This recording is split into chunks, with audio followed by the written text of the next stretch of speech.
Muy buenas tardes con todos. En esta ocasión quiero presentarles un video resumen de un artículo publicado en la revista Endoscopic Ultrasound. Se trata del rol de la FNA por ecoendoscopía en la evaluación de las lesiones quísticas pancreáticas. A manera de introducción, podemos decir que las lesiones quísticas pancreáticas pueden dividirse en dos grandes grupos. El grupo de los mucinosos, conformado principalmente por lo que es el cistoadenoma mucinoso y los IPMNs, y el grupo de los no mucinosos, donde el más característico en este caso es el cistoadenoma seroso. Debemos recordar bien esta clasificación, ya que sabiendo precisamente si una lesión es mucinosa o no mucinosa, podemos ver que la tasa de transformación maligna es mucho mayor en el grupo de los tumores mucinosos y abarca aproximadamente un rango del 10 al 70%, dependiendo del tipo de lesión neoplásica. Y es importante tener en cuenta esta clasificación, ya que los tumores mucinosos tienen una tasa de transformación maligna mucho mayor que los tumores no mucinosos, llegando a un rango aproximadamente del 10 al 70%. Por otro lado, los tumores o las lesiones neoplásicas serosas habitualmente son de curso indolente y son benignas por naturaleza. El motivo principal para conocer esta clasificación y para saber realmente qué tipo de lesión es el hecho de en algunos pacientes evitar que muchas de las lesiones que son benignas sean tratadas como malignas, sometiéndolos a los pacientes a una cirugía extrema, mientras que hay pacientes que pueden tener una lesión premaligna o que tengan muchos rasgos de malignidad y tratarla como si fuese benigna, llevando a una complicación mayor, en este caso convertirse en una neoplasia y posteriormente complicar la situación de salud del paciente. Entonces es por eso que es importante conocer la característica de este tipo de lesiones. Las lesiones quísticas pancreáticas a menudo son encontradas de una forma muy incidental. Se menciona que incluso este tipo de lesiones pueden ser detectadas hasta en el 13.5% de estudios de imágenes.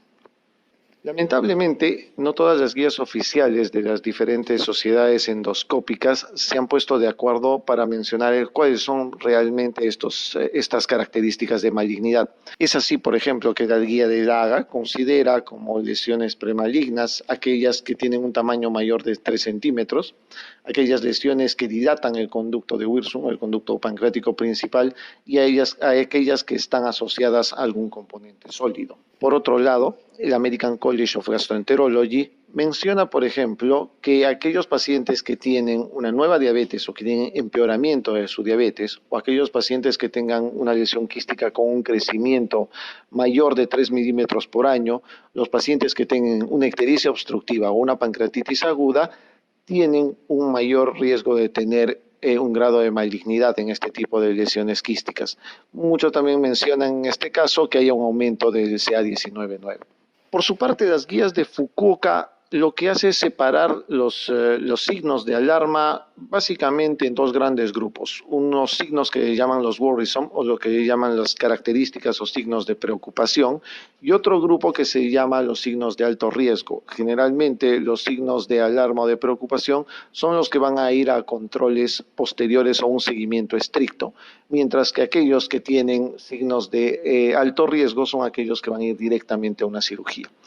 En este caso, por ejemplo, vamos a ver que los worrisome, los signos de preocupación, son aquellos pacientes que tienen fundamentalmente 5 características principales, que son un tamaño mayor de 3 centímetros de la lesión, aquellos que tengan un Wirsung de 5 a 9 milímetros, es decir, un Wirsung dilatado, aquellos pacientes que tengan atrofia pancreática, pacientes que tengan un nódulo mural y pacientes con engrosamiento de la pared del quiste.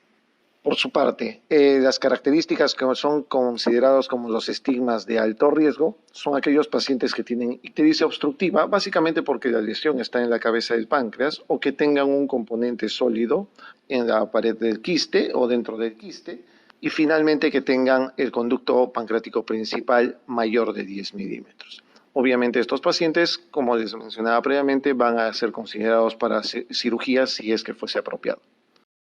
Hoy en día la ecoendoscopía es un método de imagen muy importante que se puede utilizar precisamente para caracterizar este tipo de lesiones quísticas. Sin embargo, muchas veces es un poco difícil diferenciar una lesión de la otra. Es así que muchas veces la sensibilidad y finalmente la exactitud diagnóstica es bastante variable y llega desde el 40 hasta el 93%.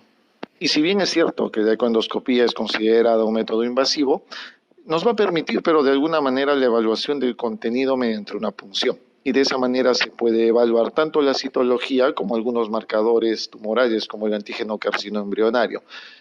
También se puede evaluar glucosa, pero este artículo básicamente se basa en saber qué tanto sirve la citología y el antígeno carcinoembrionario.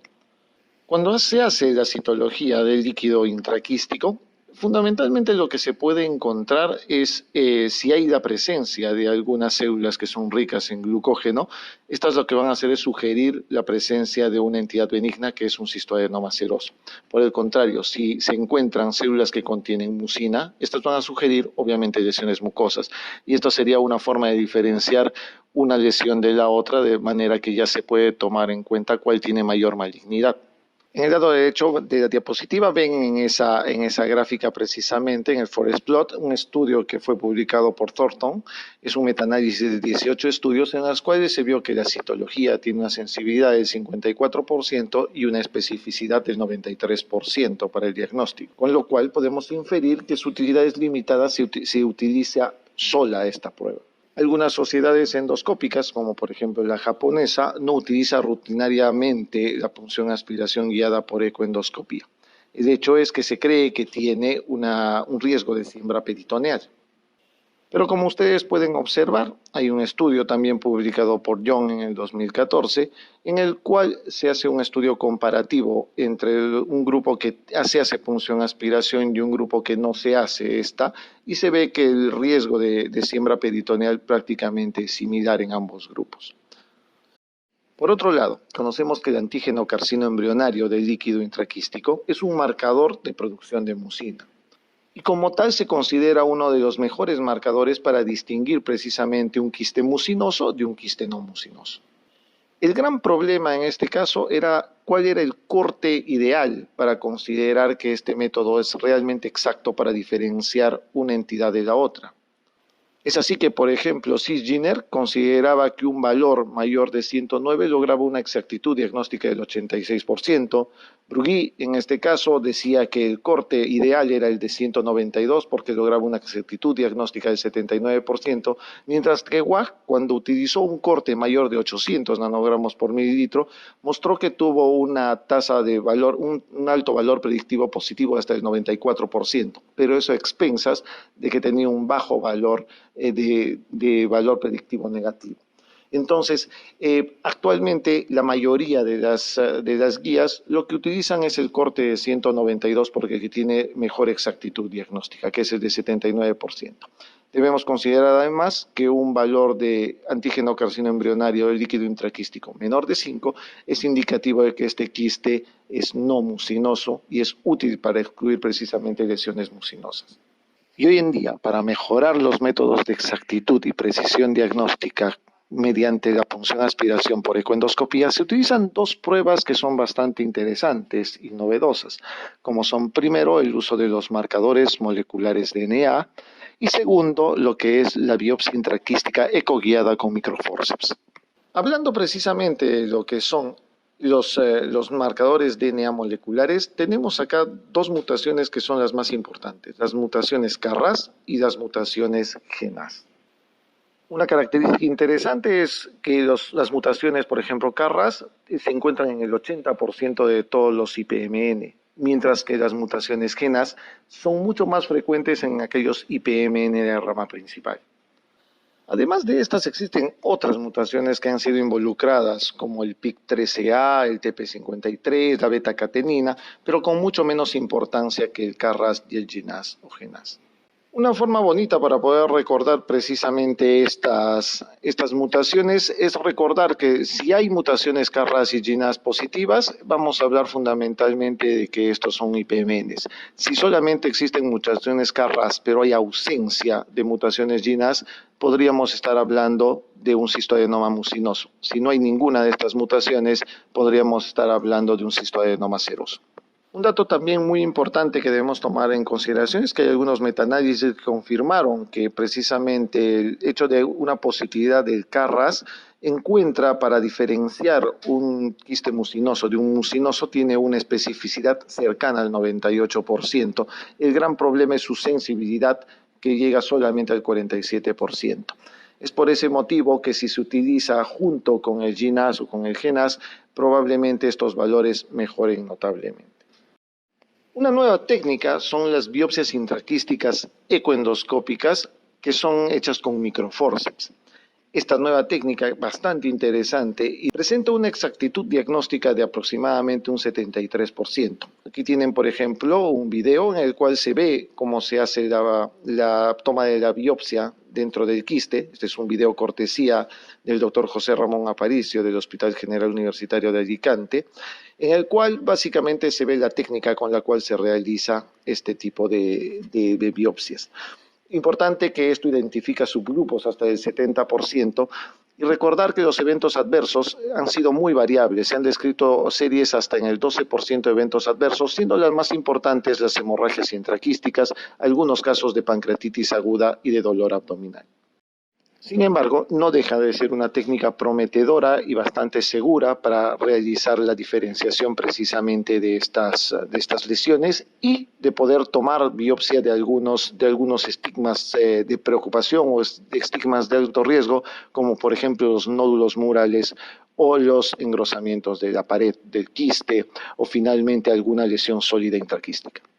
Bueno, y como conclusiones de este artículo, tener en consideración que hoy en día el diagnóstico exacto de las lesiones quísticas pancreáticas todavía permanece como un reto.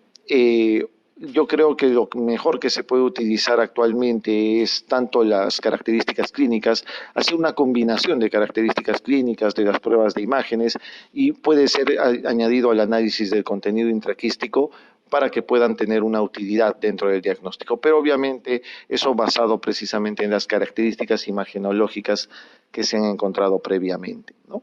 Los marcadores moleculares DNA y las biopsias intraquísticas ecoguiadas con microforceps hoy en día son técnicas bastante prometedoras que están en estudios precisamente para corroborar su utilidad próximamente. Bueno, eso es todo lo que quería presentarles esta tarde. Muchas gracias por vuestra atención.